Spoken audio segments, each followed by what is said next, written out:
기대를 안 한다는 얘기거든요. 이 민주당으로서는 심각한 위기인데 자칫하면 민주당이 안이한 생각할 수가 있어요. 뭐냐, 박근혜 대통령과 새누리당이 이렇게 가면 얼마 안 가서 말하자면 뭐 국민적 저항을 받을 거라고 본다든지 이렇게 본다면 자기들이 뭐 잘 지금 이것만 지키고 있으면 또 자기들 기회가 온다고 볼 수 있잖아요. 그럼 민주당은 또 별로 안 바꾸고 그냥 갈라 그럴 가능성이 있는데 그렇게 하면 그거는 뭐 민주당 그러면 진짜 끝나요. 그리고 이제 소위 정권 교체 10년 주기설 같은 거 있잖아요. 그러니까 그러다면 웬만하면 이제 민주당 정권 잡을 수 있다고 생각할 수 있거든요. 그렇다면 민주당은 이제 정말로 끝날 수도 있다. 그리고 이제 어차피 민주당이 그렇게 안이한 생각을 하도록 상황이 되지 않을 겁니다.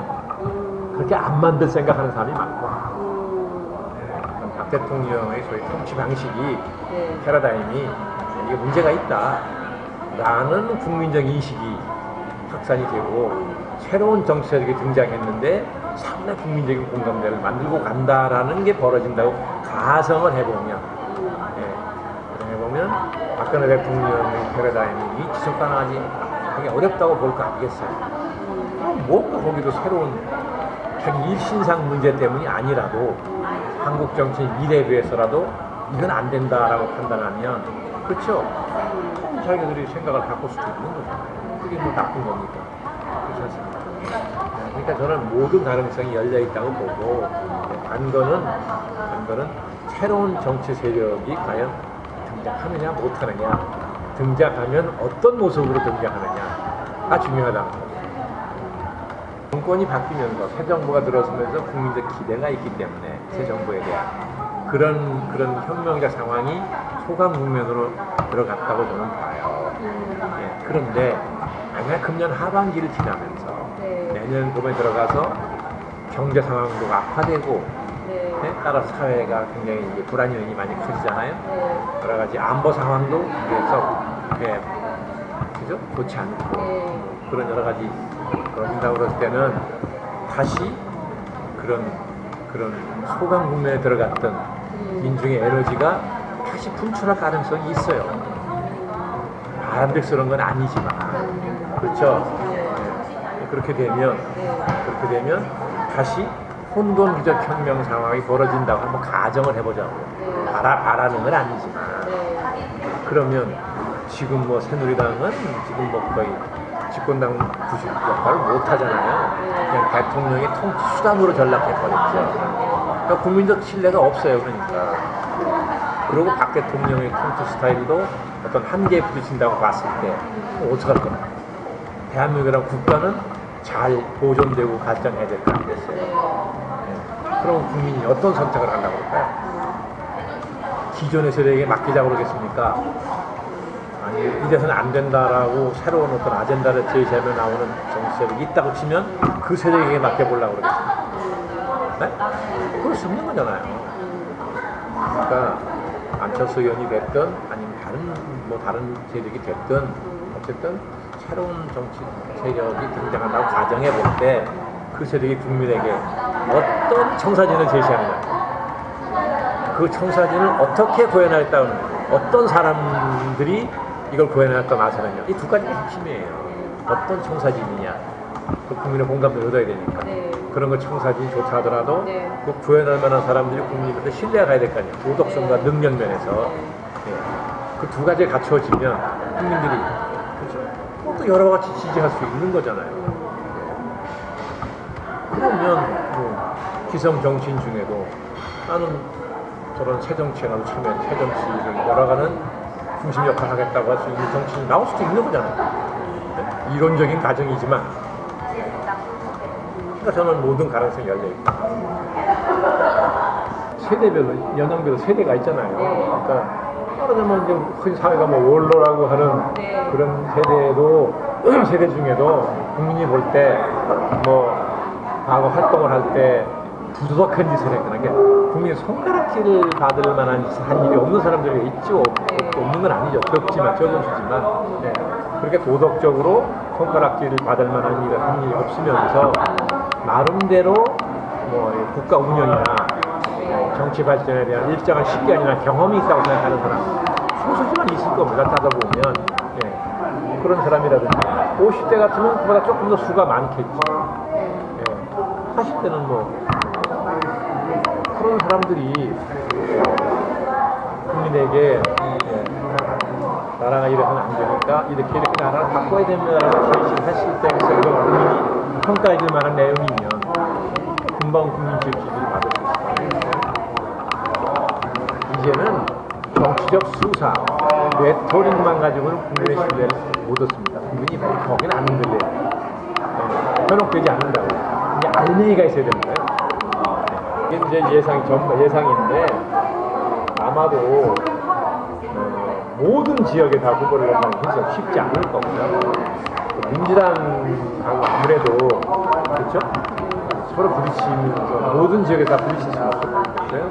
그러니까 호남 지역 같은 데는 아마 독자적으로 한번 승부를 걸어보려고 그럴 테지만 수도권 같은 데는 그렇죠? 저는 뭐 타협의 여지가 있지 않을까 하는 일방적인 예상을 합니다. 만약에 예를 가상해서 서울에서 민주당 후보인 박원순 씨가 시장이 민주당 후보가 된다고 전제를 하고 민주당 후보라고 했을 때 박원순 씨보다 더 경쟁력이 있는 사람을 사회가 확보하지 했으면 몰라도 그게 쉬워요. 어디? 현직 시장 아니에요 또 박원순 씨는.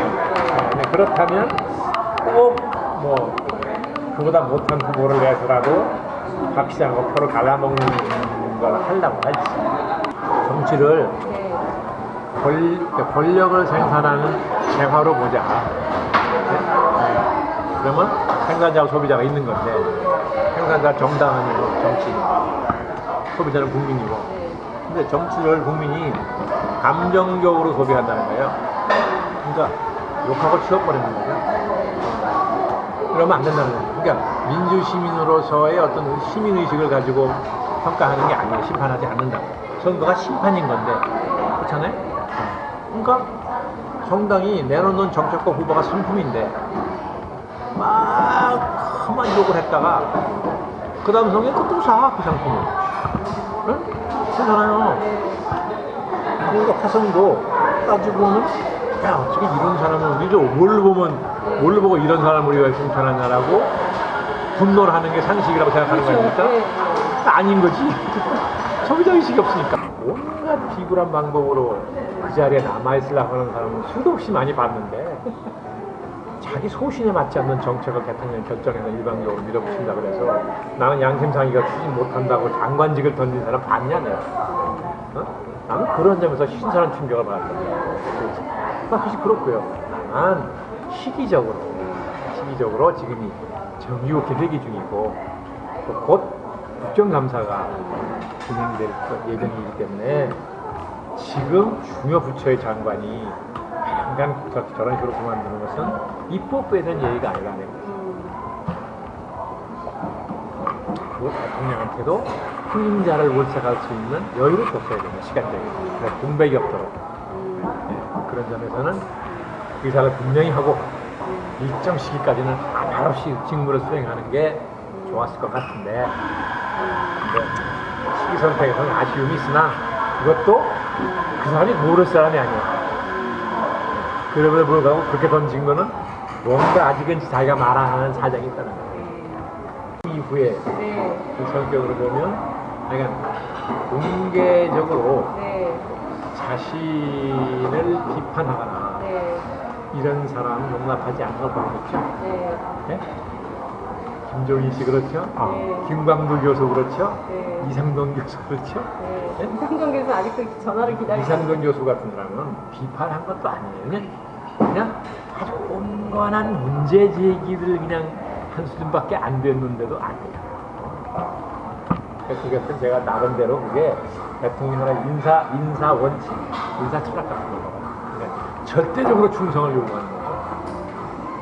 어떤 문제의식을 자기 비판적인 눈으로 보는 거 이게 용납이 안 되는 것 같아요. 그렇게 보면 뭐 이제 진영 장관도 끝났다. 충성 경쟁인데 그래서 이렇게 충성심을 보이려면 진영을 막 심하게 밟아야 되잖아요. 속 생각이 어찌됐든 간에 그런 데다 비하면 진정에 산 사람은 정말 떳떳하게 처신하는 거 아니에요? 강파 싸움 할때 임금 미국에서 막 상대방이 모함해가지고 사에게 내려오거나 막 삼족을 멸하거나 막 기양가거나 그랬잖아요. 그럴 때도 임금한테 안 된다고 대든 사람 많이 있었잖아요. 지금 뭐 사약에 내려옵니까? 기양을 갑니까? 뭐 삼족을 건드립니까? 잘해봤자 선거 때 공천 안 주는 거 아니면 잘해봤자 개각 때 장관 그만두는 건데 왜 그렇게 그냥 수단 방법을 안 가리고 하려고 그러냐고요. 한국 사회에 공론장이 건강한 공론장이 생기기 어렵게 됐어요. 너무 한쪽으로 기울어서 이거는 정말 민주주의 발전에 정말 도움이 안 되는 것이고 길게 보면 이게 나중에는 정권에게도 도움이 안 됩니다. 아니 3050 때 홍보 방식 생각 안 나십니까? 네? 100% 가까운 찬양과 지지 그게 나중에 어떻게 만들었습니까? 정부가 하는 말이라면 콩으로 매주를 쓴다고 해도 안 믿게 만들었어요. 그게 잘하는 홍보입니까? 그렇지 않다. 그렇게 일정 기간 가면 어느 한순간에 모든 정권의 우호적인 매체의 공신력이 무너집니다. 일격에 무너집니다. 일격에. 그게 언론 매체를 봐도 평등한 게 아니에요.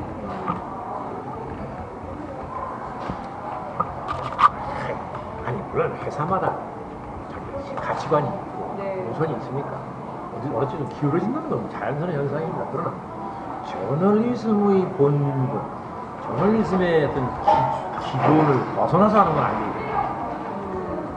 저는 그래서 늘 그러죠. 이게 저널리즘이냐 프로파간다냐. 이게 헷갈리게 만드는 건 안 된다는 거예요. 아무리 어느 쪽에 좀 기울더라도 저널리즘의 본분을 벗어나는 것까지는 안 된다는 거죠.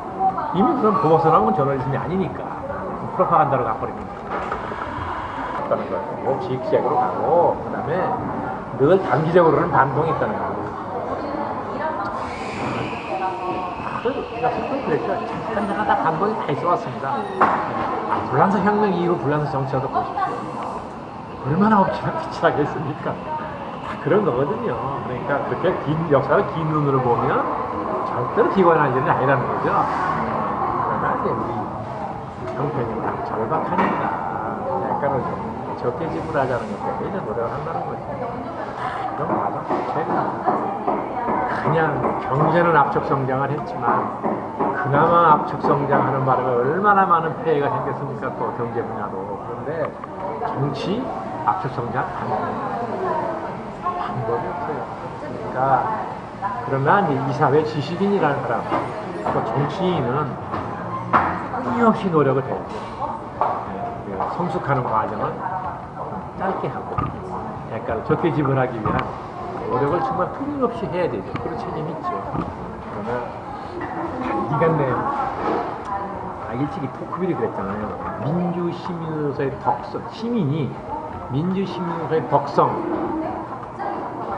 헤비드 오브 하시라고 마음의 습속이 값상 민주주의 못한다는 거 아닙니까? 그건 뭐 토크빌이 아니라도 다 분명한 원리 아니겠어요? 그러니까 우리도 시민 개개인이 민주시민으로의 냉철한 의식, 이성이 없이는 어떻게 성숙한 민주주의를 하겠습니까? 다 똑같은 한터로 가자는 거예요. 그러니까 금방 뭐가 이루어질 거라고 하는 조급한 기대고 역사는 일단